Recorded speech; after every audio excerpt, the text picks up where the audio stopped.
বাবা গো, আজকাল খরচাপাতি কেরম বেড়ে গেছে। ও মা, কি হয়েছে? বলছি মা, মাজনটা শেষ হয়ে গেছে, আরেকটা মাজন আনতে হবে। মাজন শেষ হয়ে গেছে? এখনো তো মাসের 4-5 দিন বাকি। এক কাজ করো, ওই পাশের রন্টুদের বাড়ি থেকে ঘুঁটের ছাই এনে কদিন চালিয়ে নাও।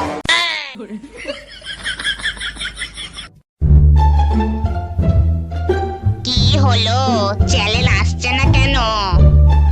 ও বৌমা, চ্যানেলটা আসছে না, একটু এইদিকে এসো তো। টিভি চলবে কি করে? টিভি রিচার্জ তো শেষ হয়ে গেছে। এ বাবা, কি অলক্ষণে কাণ্ড! তুমি তাড়াতাড়ি ছেলেরা ফোন করো, বলো টিভি রিচার্জটা মেরে দিতে। মাসের এখনো 4 দিন বাকি। আমি তো ওই ঘুঁটের ছাই দিয়েই চালাচ্ছি। আপনি ওই পাশের বাড়ি জানলায় কান দিয়ে 4 দিন চালিয়ে নিন, হ্যাঁ?